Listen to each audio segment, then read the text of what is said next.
Aujourd'hui, nous allons parler de gouvernance, nouvelle forme de gouvernance, suite au développement rapide de la pauvreté, qui signe le constat d'échec de la planification, quelque part, puisque malgré toutes les tentatives que l'on a eues de planifier, on se trouve dans une situation où la pauvreté continue d'augmenter et donc les inégalités continuent d'augmenter.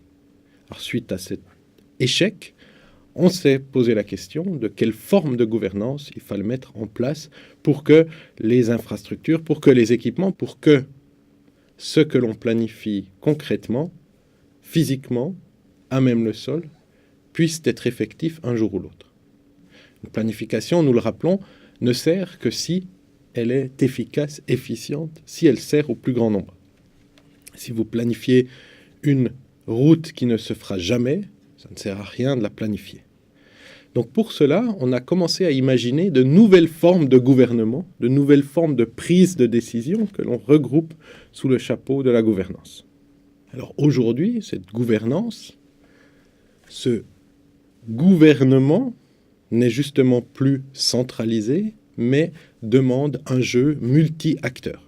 On n'a plus seulement le niveau de l'État, mais on a un nombre plus grand d'acteurs, qui peuvent être à la fois publics et privés, et tous ces acteurs vont prendre ensemble, plus ou moins, des décisions sur l'avenir et le devenir des villes. C'est pour ça qu'on ne parle plus de gouvernement, mais d'un système de gouvernance. Alors bien sûr, on va vers une bonne gouvernance, puisqu'il y aurait un schéma de base. Je dis il y aurait. On n'a pas encore totalement tout testé pour dire voilà, c'est comme ça que ça fonctionne, mais on a une bonne gouvernance, une idée du jeu des acteurs qu'il faudrait pour que les prises de décision sur le territoire urbain se fassent correctement.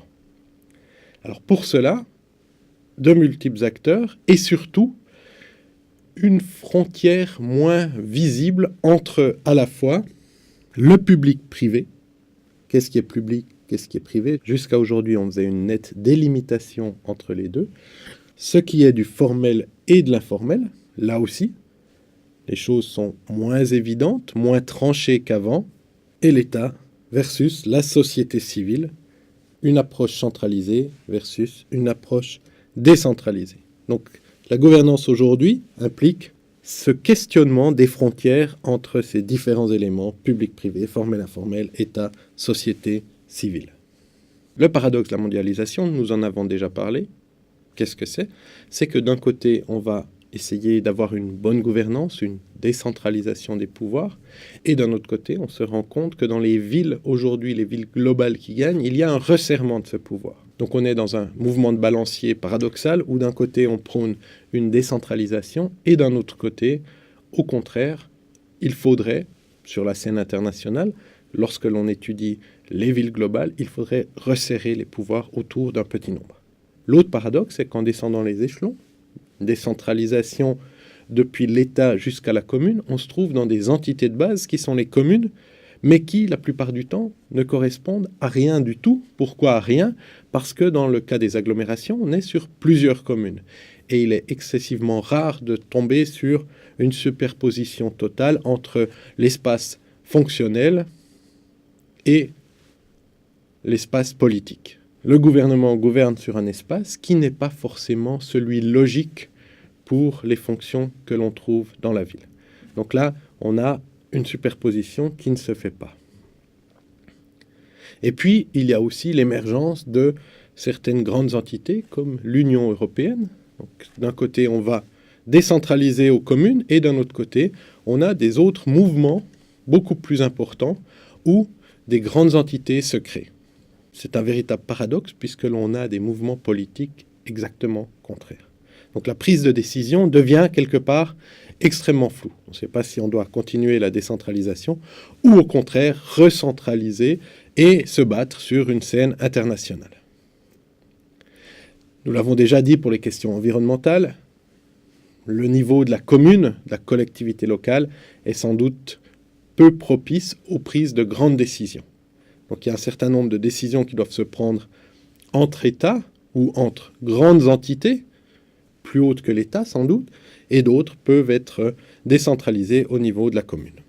Aujourd'hui, ces nouvelles formes de gouvernance impliquent préalablement une décentralisation, nous avons commencé à en parler. Décentralisation, c'est-à-dire que l'État va transférer une partie de ses pouvoirs aux collectivités locales. Les acteurs multiples, c'est le deuxième élément de ces nouvelles formes de gouvernance, nous en avons déjà parlé. Décentralisation, acteurs multiples, à la fois le privé, mais également tout ce qu'on appelle plus globalement la société civile. Une fois qu'on a pris en compte ces nouveaux acteurs et la décentralisation, il y a des types de partenariats qui peuvent se créer. Alors, deux acteurs principaux, en plus de l'État, bien sûr, c'est d'un côté les organisations communautaires et d'un autre côté le privé, par des partenariats publics-privés. Nous avons déjà parlé des partenariats publics-privés, donc dans une prochaine vidéo, nous allons parler plutôt des organisations communautaires. Qui sont ces gens et que peuvent-ils dans la décision urbaine? Sont-ils un acteur ou non que l'on peut impliquer? Alors la réponse, vous la connaissez, elle est oui, c'est un nouvel acteur que l'on prend en considération de plus en plus, mais nous allons voir qu'il y a aussi un certain nombre de limites à ce jeu de nouveaux acteurs. Il ne faudrait pas que le fait d'impliquer de nouveaux acteurs soit une manière, au niveau de l'État, de se désolidariser d'un certain nombre de prérogatives qu'ils avaient.